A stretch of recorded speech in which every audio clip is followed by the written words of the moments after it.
Sambutlah dengan bahagia, marhaban ya Ramadan. Bismillahirrahmanirrahim. Assalamualaikum warahmatullahi wabarakatuh. Waalaikumsalam warahmatullahi wabarakatuh. Alhamdulillah. Assalatu wassalamu ala rasulillah wa ala alihi wa sahbihi wa man wala wa ba'd. Mirsa Trans TV dimanapun Anda berada dan sahabat-sahabat sekalian, saudara-saudariku, alhamdulillah kita telah sampai di hari ke-20 di bulan Ramadan 1440 Hijrah.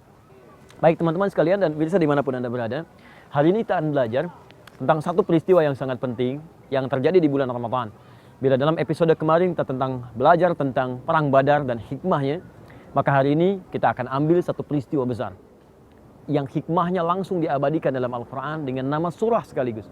Peristiwa terjadi tanggal 10 Ramadan berkaitan dengan anugerah yang Allah berikan pada Nabi Muhammad SAW dan umatnya.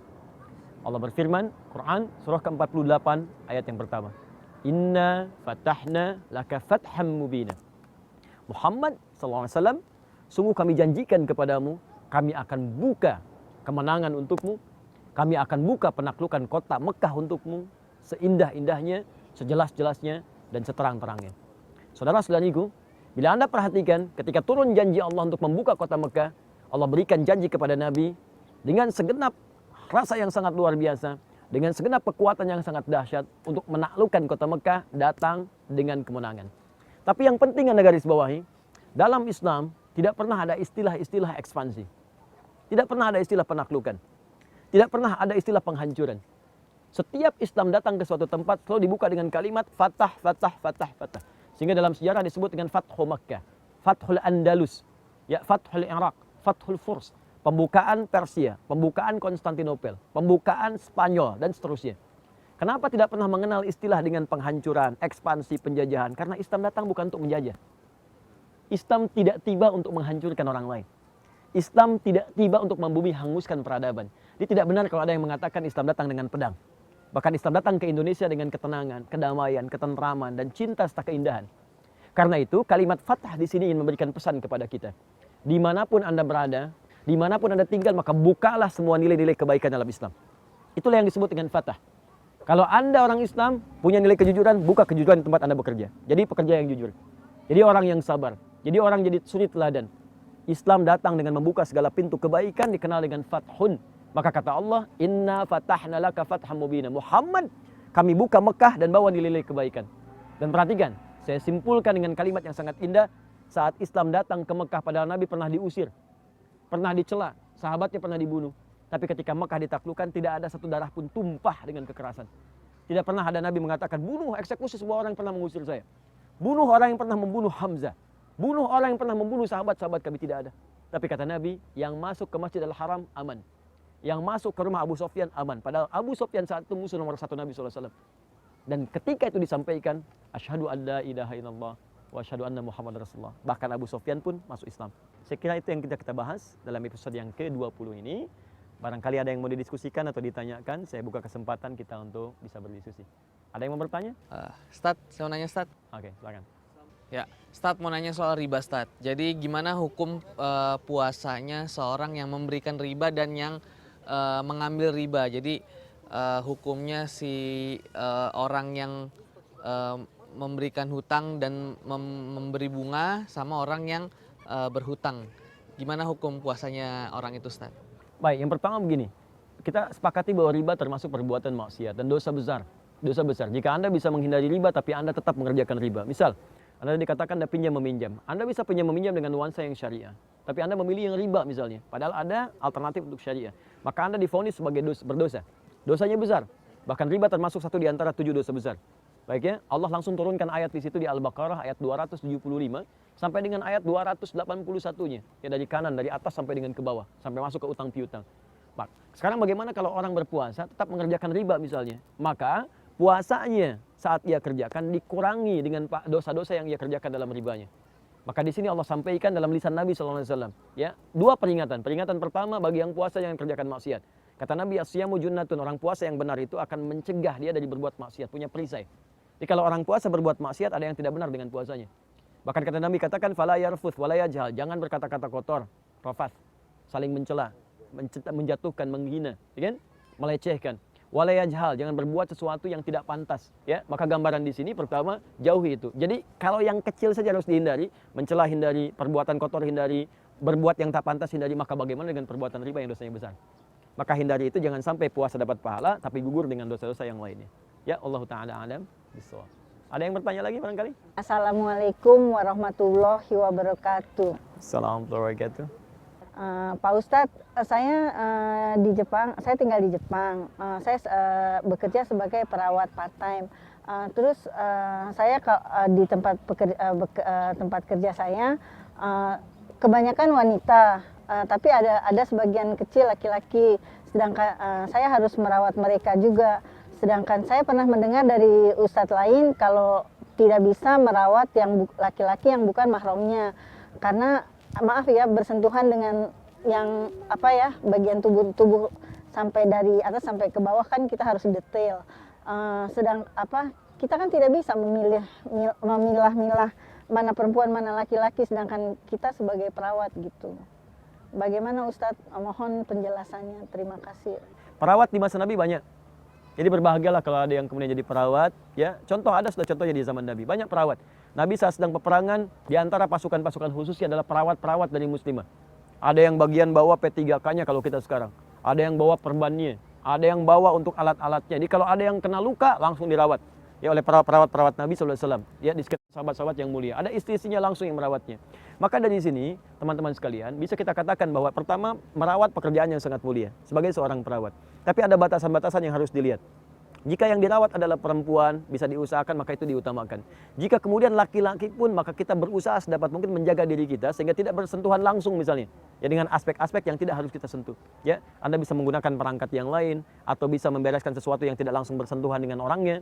Bila pun terpaksa itu dilakukan karena tidak ada alternatif yang lain, masa masuk dalam bab darurat. Ad-daruratu tubihul mahdhurat. Sesuatu yang darurat diperkenankan dilakukan karena menyelamatkan aspek yang lebih penting lagi. Ya, seperti misalnya seorang perempuan mengandung, melahirkan. Tidak ada dokter untuk sesarnya. Kalau dia harus sesar, sama sekali nggak bisa karena ada sesuatu yang sulit diatasi dengan normal. Harus sesar. Sementara dokternya nggak ada perempuan, yang ada cuma laki-laki. Maka dalam kondisi ini, teman-teman sekalian, dibolehkan dokter itu untuk melakukan tindakan sesar sekalipun pasiennya perempuan. Paham insyaallah ya? Baik. Marhaban ya Ramadan, marhaban ya Ramadan. Ada yang lain? Ya. Assalamualaikum, Pak Ustadz. Assalamualaikum. Saya mau bertanya, saya sebagai pekerja di Jepang, mayoritas non-muslim, mengenai kebersihan dalam sholat. Karena saya atau mungkin teman-teman juga yang mengalami di Jepang itu sangat sedikit waktu untuk sholat. Dan dalam mengerjakan sholat, itu kondisi tempatnya sangat kotor di bawah atau pakaian saya. Jadi apakah sholat saya itu sah atau tidak, itu menjadi pertanyaan saya, mungkin mewakili teman-teman yang lain juga yang bekerja di Jepang. Mohon pencerahannya Pak Ustadz. Di pakaian Anda atau di tempatnya? Baju juga kotor, lalu tempat juga kotor ya, kebanyakan kotor. Baik. Pertama begini, jika memang kondisi bisa berganti dengan tampilan yang lebih bersih, lebih baik, maka itu diutamakan. Mengambil firman Allah Quran surah ke-7 ayat 31. Ya bani Adam khudhu zinatakum inda kulli masjid. Hai orang-orang beriman, anak cucu Adam, cari pakaian terbaikmu saat ada panggilan dari masjid. Panggilan dari masjid maksudnya adzan atau panggilan sholat. Walaupun adzan tidak terdengar, waktu sholat tiba, maka kita siapkan dengan penampilan terbaik. Kalau mungkin dikerjakan. Dalam situasi tertentu yang tidak mungkin kita menghindar darinya, misal tempatnya yang kotor, bajunya bersih, tempat kotor, maka diusahakan kotor itu tidak berbentuk najis. Kalau tidak bernajis, maka tidak ada masalah. Nabi Muhammad SAW pernah beliau sholat satu ketika. Dalam sholatnya itu teman-teman sekalian bisa dibayangkan, masjid Nabi kan nggak seperti kita sekarang indahnya. Ya, alasnya tanah, pasir.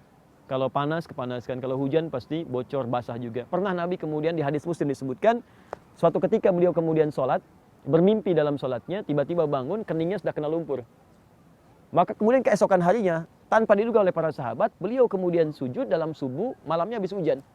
Tiba-tiba ketika salam terlihat ada keningnya sudah kena lumpur di keningnya. Anda bayangkan, keningnya kena lumpur, artinya kan nggak ada alas. Ya, dan satu kotor. Cuman tidak ada kondisi lain kecuali sholat di tempat itu. Dan ternyata malamnya adalah malam Al-Qadar, malam Lailatul Qadar tiba.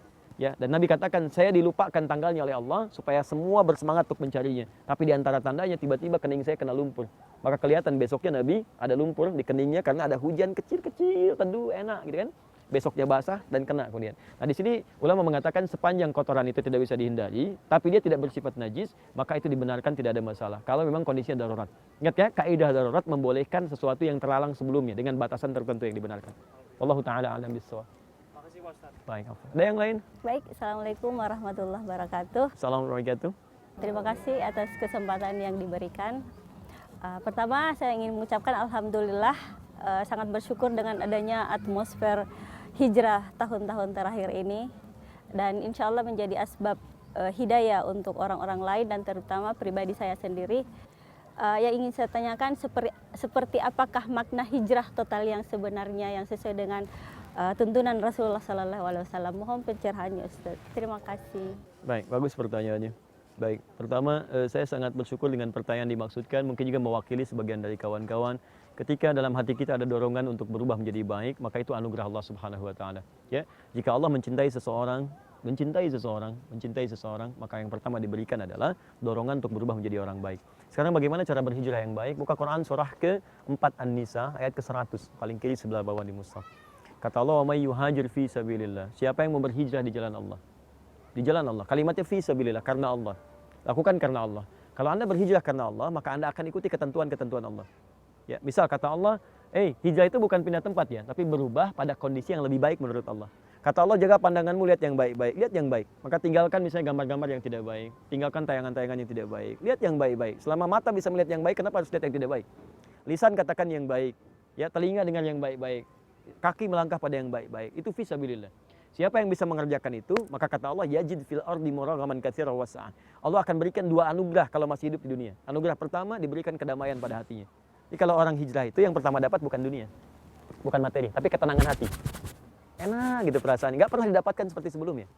Sebelumnya tuh gelisah, nggak tenang, tapi setelah hijrah tuh enak, sholat tuh nyaman. Bahkan nanti puncaknya halawatul iman, kenikmatan iman. Dulu tuh kalau mau bangun tahajud nggak bisa, sekarang ketinggalan tahajud 1 rakaat bahkan 2 rakaat itu perasaan nggak enak. Kalau tiba-tiba Anda berniat kemudian wafat, wa may yakhruj min baitihi muhajiran ila Allah wa rasulihi tsumma yudrikul maut.